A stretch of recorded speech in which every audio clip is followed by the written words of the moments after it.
လူတော်များများကနစ်စရာစုဟောင်းကနီးလိုင်းဟောင်းတွေနဲ့ပဲချမ်းသာအောင်စူးစမ်းနေကြတော့မှာပဲဒါပေမဲ့အခုချိန်မှာတော့စီးမြင့်တွေကပြောင်းလဲသွားပါပြီ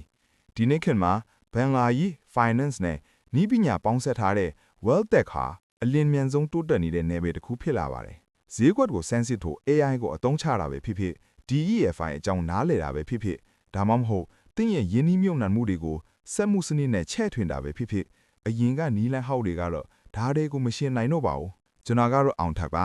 Wealth Tech Labs ကနေကြိုးစိုးပါဒီ channel ဟာ digital ခေတ်မှာချမ်းသာကြွယ်ဝဖို့အတွက်လိုအပ်တဲ့နည်းပညာတွေကိရိယာတွေနဲ့ခေတ်ရည်စည်းကြောင်းတွေကိုအသီးစိတ်ခွဲခြမ်းစိုက်ဖျားတင်ဆက်ပြီးသွားမယ့်နေရာဖြစ်ပါတယ်ပြဿနာကဘာလဲဆိုတော့ fintech လောကကြီးကအယမ်းကျယ်လောင်ပြီးရှုပ်ထွေးလွန်းနေကြပါ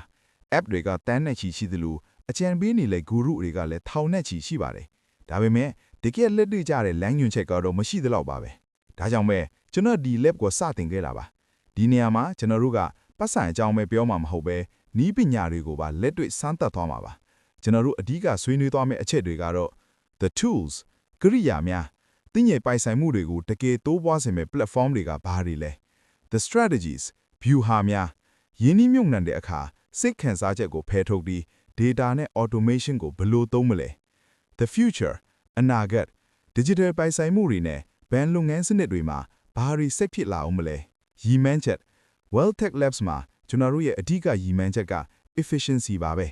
တင်းလက်ဖျားရှိတဲ့နည်းပညာတွေကိုသုံးပြီးတင်းရဲ့ငွေကြေးတွေကိုအထီးရောက်ဆုံးဘလို့အလုပ်လုပ်ခိုင်းမလဲဆိုတာပါပဲ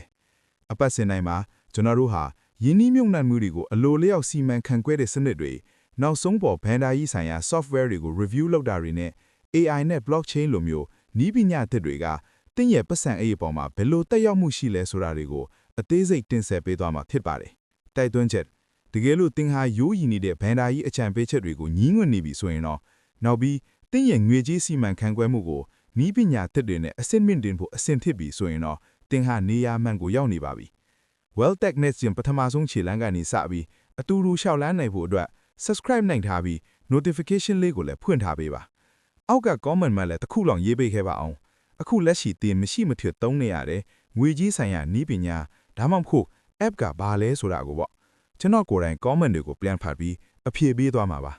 ချမ်းသာကြွယ်ဝမှုရဲ့အနာဂတ်ကနည်းပညာပေါ်မှာမူတည်နေပါတယ်အဲ့ဒီအနာဂတ်ကိုအတူတူတည်ဆောက်ကြရအောင်ပါကျွန်တော်အောင်ထက်ပါ